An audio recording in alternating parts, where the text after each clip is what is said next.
Hi guys, Squirrel here, and welcome to another episode of Derail Valley Simulator. This is a preview of the free update that's coming at the end of June, Derail Valley Sim.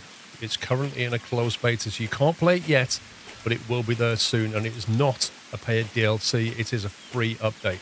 In this video, I would like to focus on the soundscape of Derail Valley Simulator.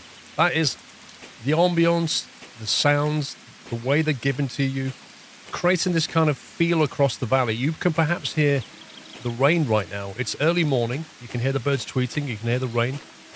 We're going to head over to the steel factory. You can perhaps see the smoke there. And you'll hear the sounds change. We'll take a D2 out. We'll go on a small journey across the valley. And I'll let you hear the different sounds. Let's get started.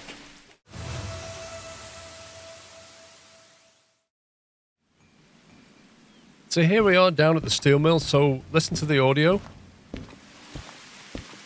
The rain is back. We're walking on a hard surface.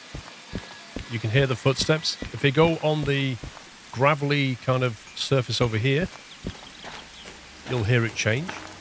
If we then walk on the ballast, you'll hear it change again. It's a lot more crunchy. So the sounds will change underfoot. And as you walk across a factory, you'll hear sounds that are relevant to that industry. In this case, the steel mill, we can hear metal being forged and cut.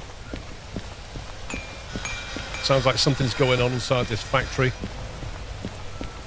When we walk across different areas later, you'll hear anything from petrochemical plants to farms and that kind of thing. So what I want to do now is we'll jump in a D2 and you'll hear what that sounds like. It does sound a bit different now. And we'll take a quick journey down to the farm. Oh, you've got to love the sound of squeaky brakes. Beautiful. The other thing that now sounds fantastic. Now, we're in the farm. And things are a little bit different. Sounds are very different here. We're in the daytime, so if you listen to the ambient audio, it kind of sounds like little birds chirping. It sounds a lot hotter. Now, if we go over to the actual factory here, which is this bit, during the day, this will operate. There you go, we can hear some cows, perhaps some chickens. All very kind of farm-related sounds. What we'll do now is we'll take a drive further west. We'll go to the oil well central. But what we'll do is we'll arrive there in the daytime, and then I'll change it to evening, and you'll see how the sound changes at night, because the factory basically shuts down at night. So here we are, we're just arriving at Oil Well Central. We'll just pull up here, I think, and jump out. Now it's late afternoon, so the audio that you'll hear is kind of reflective of that. The industry operates in the day, so we should hear the sounds of industry still playing. On the right, we've got the kind of chemical containers, and you can kind of hear those in action. Further off over here, we've also got the pump jacks, but that's not the case as we get later on in the daytime. So now, it's evening. The lights are on. The sort of beetles are out again. Everything's gone eerily quiet. Industry's shut down. So depending on when you arrive here, at just the same place, things will sound very different. And that's an important thing, because in Derail Valley now, time's progressing all the time. So as you're driving around, things will just naturally, gradually change. The weather, the sound, the lights, and it creates for a much more immersive experience.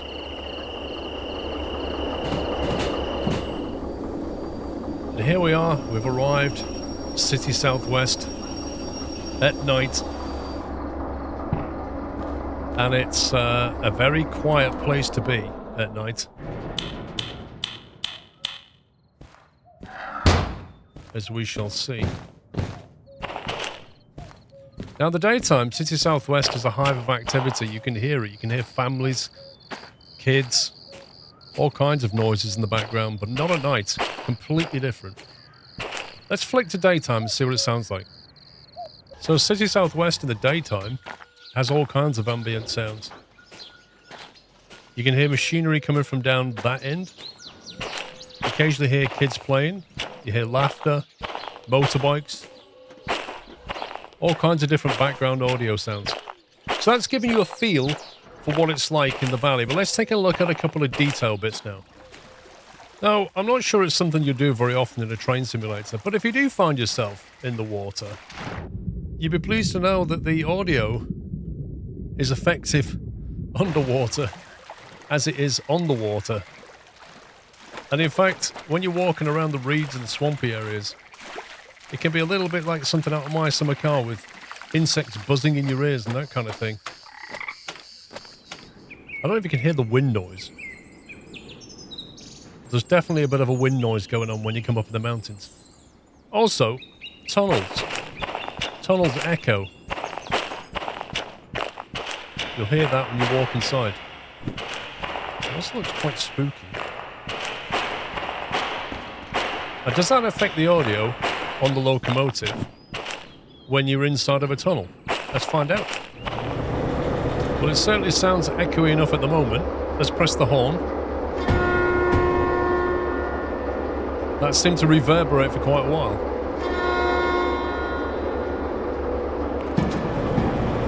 Let's see what it's like when we come out.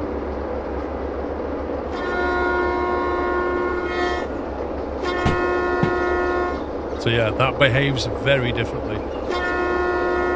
What about the Doppler effect?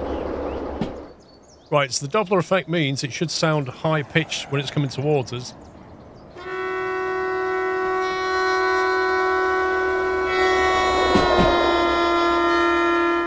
And lower pitch when it goes away from us. So that works too. Well, that's it for the look at the soundscape of Derail Valley and the audio. We've now seen visual aspects and audio aspects, but it's time to put them together. What we're really missing is some derailing and some explosions. But I'm afraid that is going to have to wait until the next episode. Take care, guys. Happy training.